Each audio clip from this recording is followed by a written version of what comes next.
Good afternoon, everyone. I hope that you're having a fantastic day. I appreciate you stopping on in today. Right before I go and mow the lawn, I figured I may as well do some work around here, and that's what I got lined up today. But before I do that, before I head out for some manual labor, let's go to listen to some music here. We're going to listen to this piece of music, originally by Perotin, I believe you pronounce the name here. We're going to listen to this piece entitled, I'm pulling it up, Viderunt omnes.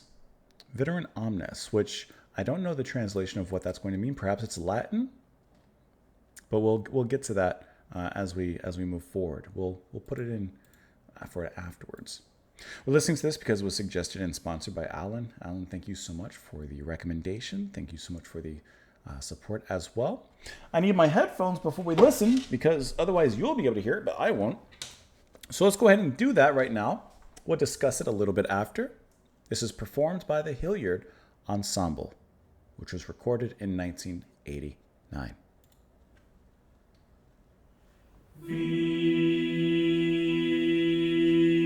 We're on a roll.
Nicely layered, working back and forth.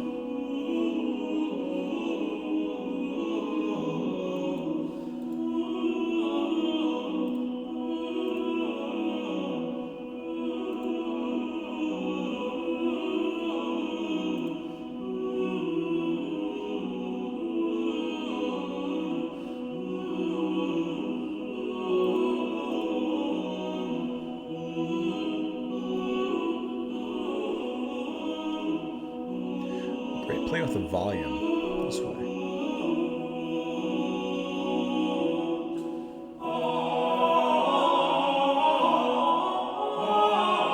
Is this polyphony sound?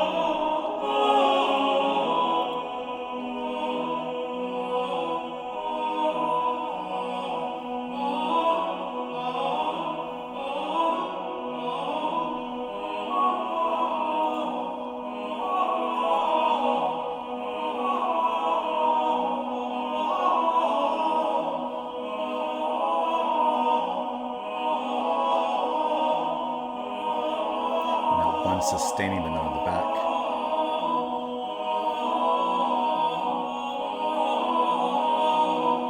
One sustaining and the other two are going back and forth.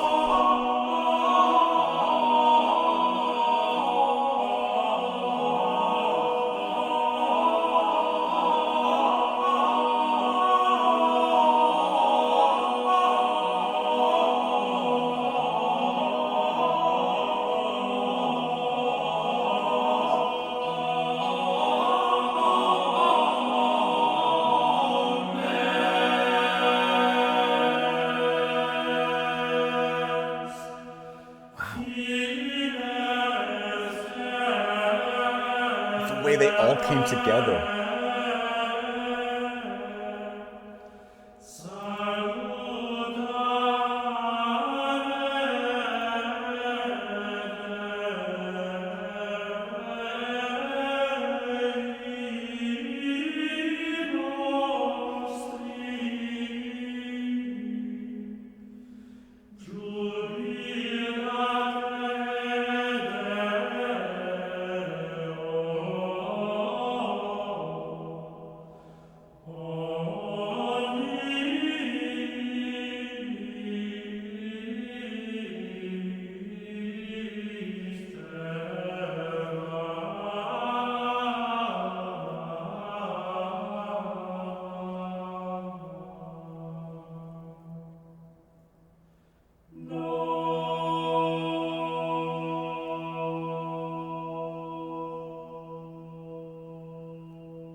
Actual perfect harmonies.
They really hold a certain syllable, play with that. I'm watching the lyrics here.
change here.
I'm just telling you, you guys are on a roll with your recommendations, not only in this particular era of, I know it's not necessarily, or may not be necessarily classical, but I'm putting all of this in a box, okay? Just work with me for a second. With this, but also like, you know, the other recent suggestions, like Morrissey and Suede, and I'm just saying, like, we've hit a gold vein here of some fantastic music. This chanting is mesmerizing. It is deeply, deeply, and densely layered, and so wonderfully composed and put together. Oh man, I can't even describe it. The tonal pleasure that I get when they strike those perfect harmonies. I asked a question. I said, "Is this an example of polyphony?" Guess what, brother? I got the Wikipedia pulled up. I promise I didn't read it beforehand, but look at that. One of the earliest pieces of polyphony. I barely even know how to define it, but I hear it. The layering of their voices and the constant up and down, like watching three elevators constantly rotating up and down, or the sliders on a mixing board at a producer's table. It's so gorgeous to listen to and soothing. Their voices sound straight out of divinity, and they sound heaven sent. And the richness and the glow that you get from their voices is, to me, immaculate. It just feels right. It feels great. I can imagine, I would love to sit in a cathedral and just close my eyes and listen to something like this. Is it 3 people involved here? I wasn't really paying attention. It may be more. But they're up there, and just let them go, because this is transportive music that will take you to higher highs, and as their voices sometimes go to lower lows. It's beautiful. And can I tell you how climactic that moment was? As you know, as they're singing, they're kind of going back and forth and such, but how climactic is that moment where they all reach a certain head and they hit the same pitch and that perfect magical harmony? I wasn't looking at the minute when it happened, and then from that, they began their words. Speaking of words, I have the lyrics up here. There's not too many, but it's so cool how you can hear them elongating certain syllables and really pulling the soul out of that from flower stem down to roots. They really pull out everything from there. I just want to see if I can find that moment, because it's a magical moment when they start singing words. I think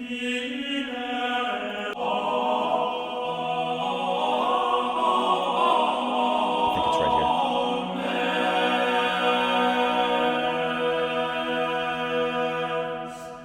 here. Isn't that so cool? How they build up to that, and it's like an intro. It's like a vocal prelude till 3 minutes and 48 seconds, and then you can hear one of the voices. He kind of sneaks up behind everybody. He kind of starts to push his voice a little higher right before, and it's almost like a hint of what's about to happen right there. And then they smack you with it. And from that moment forward, for a little bit at least, they begin actually singing these particular lines in these verses. And that's just such a cool moment. And it happens again later on. And like I said, the way they pull each of the syllables in certain ways is magical. This is very, very intense.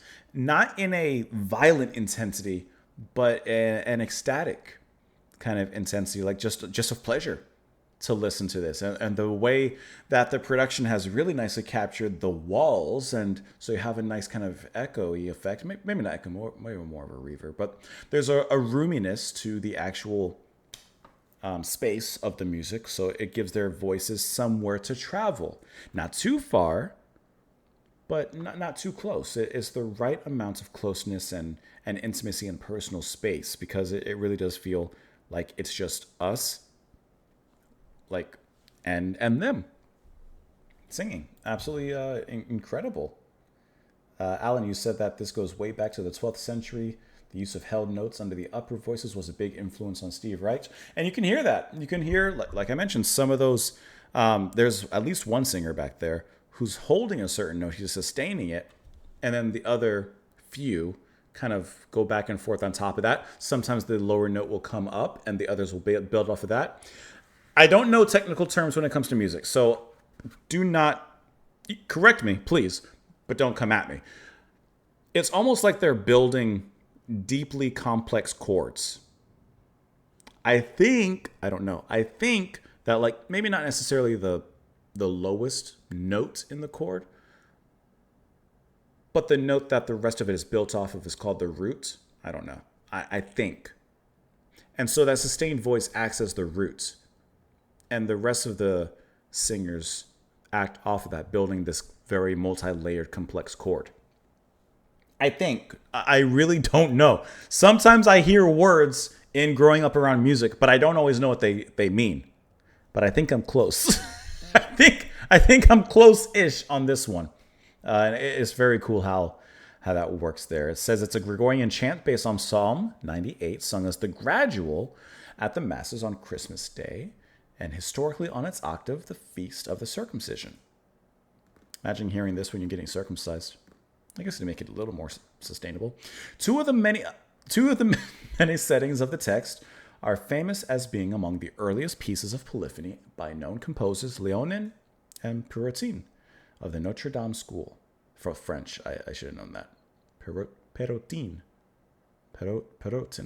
Their music, known as organum, adds florid counterpoint to the Gregorian melody of the intonation and verse, portions normally sung by the cantors, the remainder of the chant being sung by the choir. Organum. A plainchant melody with at least one added voice to enhance. You guys can't even see me. I want to be up here. To enhance the harmony. Okay, so they add a voice to enhance the harmony, developed in the Middle Ages. A supporting bass line may be sung on the same text. The melody may be followed in parallel motion or a combination. It has counterpoint to that melody by the intonation voices, by the cantors, a person who leads people in singing or sometimes prayer. The remainder of the chant being sung by the choir. Gotcha. I know what a choir is. Okay. As florid counterpoint to that melody. So it's very like, it's deeply harmonically complex. The text is derived from Psalm 98 and describes God's oversight of the earth, an especially symbolic message given the musical unity that the composition came to represent. I have it in Latin, but in English, all the ends of the earth have seen the salvation of our God. Rejoice in the Lord, all lands. The Lord has made known his salvation. In the sight of the nations, he has revealed his righteousness. Obviously, we mentioned there's two most famous variations. We listened to this one. This 4-part version of Viderunt, I always want to say Verdant, one of the few existing examples of organum quadruplum, I guess just 4 of them, right, may have been written for the Feast of the Circumcision in 1198. We know that at this time, Eudes de Sully, Bishop of Paris, was promoting the use of polyphony. The melismas, in particular, are especially diminuted, rendering the text virtually incomprehensible. While only solo sections are polyphonic, the organum remains clear when juxtaposed with the traditional monophonic choir chant. What is a melisma? Melisma. A vocal technique where multiple notes are sung over a single syllable. Gotcha. Or a vocal run or riff. Perfect. That's perfect. Gotcha. So that's why, like I said, the syllables, they pull from the dirt of those syllables. By the 13th century, syllabic, can't read. Introductions birthed the motet, placing an organum plain chant in the bottom voice and introducing new text in the upper registers of the vocal range. The texture, such as that of Adam de la House, de Madame Vient, quotes the Latin Viderunt omnes, while the upper voices sing a similar French passage. Interesting.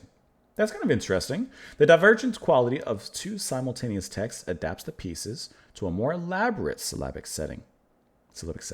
To accommodate the rhythmic freedom, Howe's use of mensural notation, I almost said menstrual notation, that would be bloody wrong, allowed the texture... Please clap. Allowed the textural shapes to characterize the length of a pitch. This system allowed for shorter notes and stratified textures, allowing rapid movement of certain lines.